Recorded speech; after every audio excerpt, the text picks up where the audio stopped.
Hello दोस्तों, राधे राधे। कैसे हैं आप सब? आई होप कि सब अच्छे होंगे और मज़े में होंगे। रोज़ाना की तरह आज फिर से एक नई वीडियो लेकर आए हैं जो कि शिमला मिर्च और मूंगफली से बन कर के तैयार होती है। तो शिमला मिर्च में मूंगफली को डालकर तो देखिए, बहुत ही अमेजिंग और टेस्टी रेसिपी बन कर के तैयार होती है। इस रेसिपी को बनाना बिल्कुल ही आसान है। घर में रखे सामानों से आप बना कर के एंजॉय कर सकते हैं और इतना टेस्टी बनती है कि एक बार बना लेंगे तो बार बार बनाना चाहेंगे। तो इसे बनाने के लिए हमने यहाँ पर मीडियम साइज़ के 4 शिमला मिर्च को ले लिया है। शिमला मिर्च को हमने पहले ही धो करके साफ़ कर लिया है। अब शिमला मिर्च को हम बीच से कट करेंगे और कट करने के बाद जो शिमला मिर्च में सफ़ेद वाला पार्ट होता है उसे निकालना है और शिमला मिर्च के डंठल और बीज को भी अलग कर देना है। आप शिमला मिर्च की कोई भी रेसिपी बनाएं, नाश्ता बनाएं, चाहे सब्जी बनाएं, तो इसके बीज को निकाल कर ही यूज़ करें। बीज हमारे शरीर के लिए बहुत नुकसानदायक होता है, तो इस बात का आपको ध्यान रखना है। अब शिमला मिर्च को हम पतले पतले स्लाइस में काट करके तैयार करेंगे। तो जिस तरह से आप वीडियो में देख रहे हैं उसी तरह से हमें शिमला मिर्च को लंबाई में पतला पतला काट करके तैयार करना है। बहुत ज़्यादा मोटा नहीं रखना है, इसे पतले स्लाइस में हम काट करके तैयार करेंगे। तो यहाँ पर देख सकते हैं ना कि हमने आधे शिमला मिर्च को काट करके तैयार कर लिया है। इसी तरह से हमें सारे शिमला मिर्च को काट करके तैयार करना है। आपको इस रेसिपी को जितना बनाना है उस हिसाब से शिमला मिर्च की मात्रा कम ज़्यादा कर सकते हैं। तो हमने यहाँ पर 4 शिमला मिर्च का यूज किया है। तो यहाँ पर हमने सारे शिमला मिर्च को काट करके तैयार कर लिया है और जो बीच वाला पार्ट था उसे हमने अलग कर लिया है।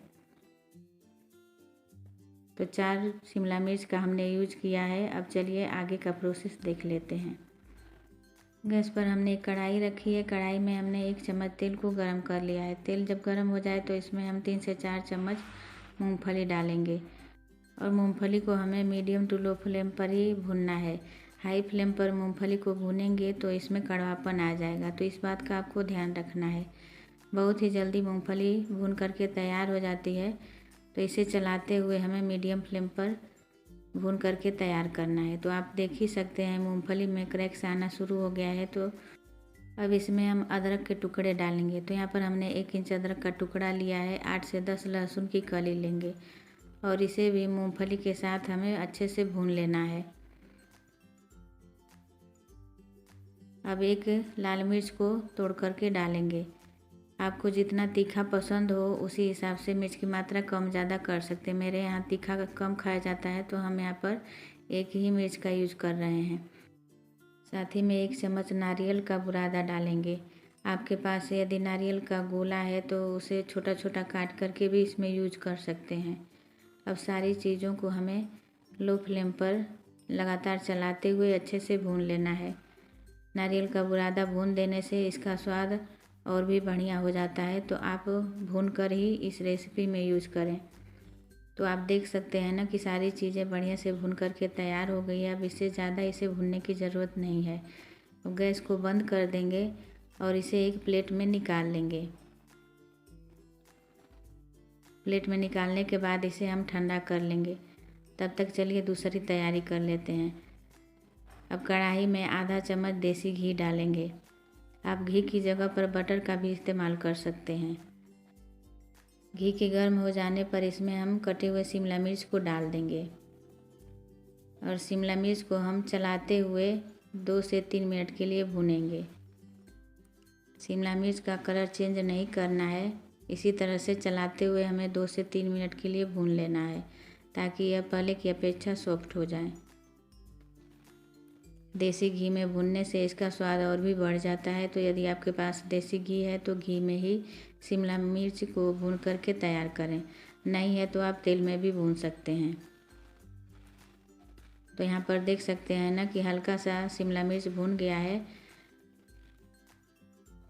इसी तरह से चलाते हुए हमें भून करके तैयार करना है।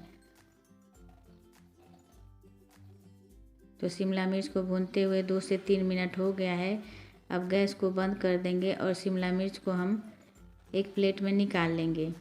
तब तक चलिए दूसरी तैयारी कर लेते हैं। इधर मूंगफली और लहसुन अच्छे से ठंडा हो गया है तो मिक्सर जार में इसे ट्रांसफ़र कर देंगे। कोई भी चीज़ आप भून करके पीस रहे हैं तो उसे ठंडा करने के बाद ही पीसें।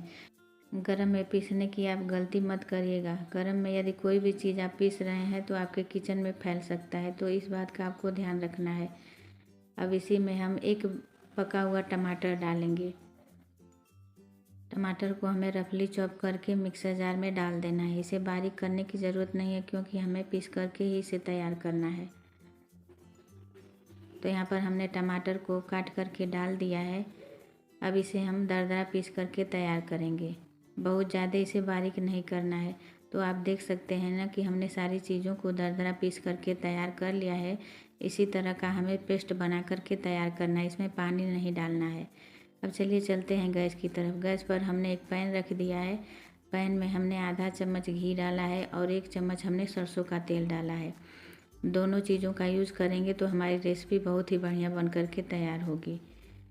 और तेल जब अच्छा सा गर्म हो जाए तो इसमें आधा चम्मच हम साबुत जीरा डालेंगे और चुटकी भर हींग डालेंगे। हींग हमारे डाइजेशन के लिए बहुत फ़ायदेमंद होती है, तो आप हींग ज़रूर से डालेंगे।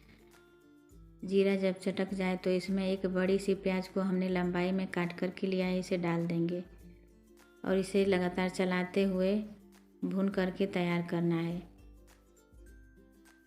तो प्याज को हमने लंबाई में काट करके तैयार किया है।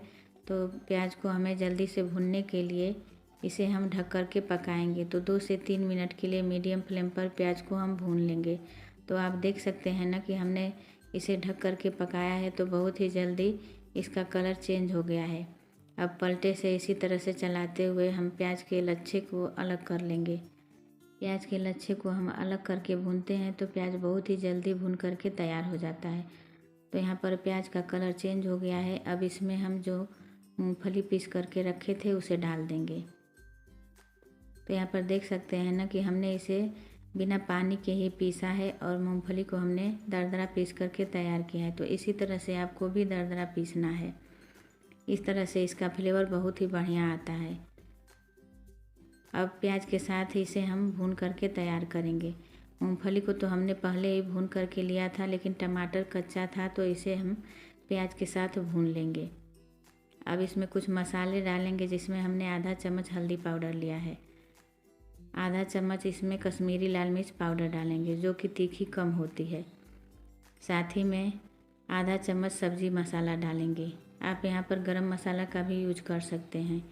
1 चम्मच कसूरी मेथी डालेंगे और स्वाद अनुसार नमक डालेंगे। तो हमने यहाँ पर एक छोटे से चम्मच से 1 चम्मच नमक डाला है और मिक्सर जार में पानी डालकर इसी मसाले में हमें डाल देना है। अब मसाले को हमें चलाते हुए अच्छे से भून करके तैयार करना है। मसाला ही भुनना बहुत ही बड़ी खासियत होती है। जितना अच्छे से आप मसाला भुनेंगे आपकी रेसिपी उतना ही बढ़िया बन करके तैयार होगी।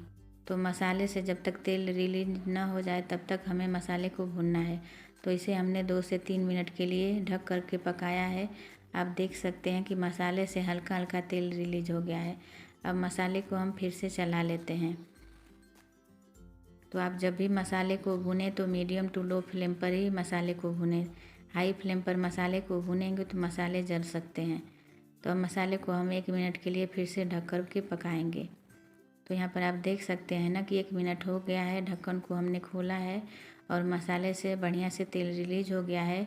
अब मसाले को हम फिर से चला लेते हैं। यहाँ पर हमारा मसाला बहुत ही बढ़िया से भून करके तैयार हो गया है। तो इसमें हम ज़रूरत के हिसाब से पानी डालेंगे।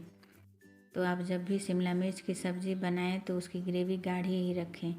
पतली ग्रेवी रखेंगे तो आपको शिमला मिर्च की सब्ज़ी खाने में अच्छी नहीं लगेगी। अब 2 मिनट के लिए इसे ढक कर के पकाएंगे। 2 मिनट बाद ढक्कन को खोलेंगे। आप देख सकते हैं कि ग्रेवी में अच्छा खासा उबाल आ गया है। तो इस स्टेज पर जो हमने शिमला मिर्च को भून करके रखा था उसे डाल देंगे।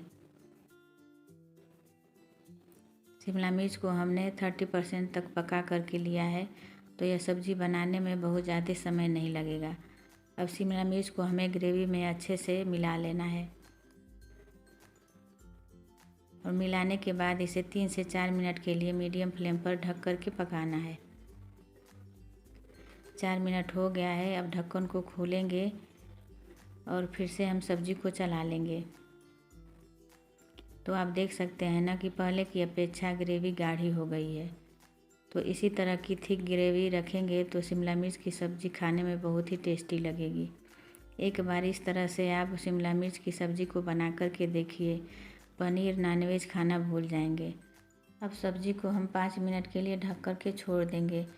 5 मिनट बाद ढक्कन को खोलेंगे। यहाँ पर सब्ज़ी बन कर के तैयार हो गई है। इसे आप पूरी, पराठा, रोटी किसी भी चीज़ के साथ सर्व करें, बहुत ही टेस्टी लगती है। और मेरी वीडियो आपको थोड़ी भी यूजफुल लगे तो प्लीज़ लाइक करें, चैनल पर नया है तो सब्सक्राइब करें, ज़्यादा से ज़्यादा शेयर करें। फिर मिलेंगे नेक्स्ट वीडियो में।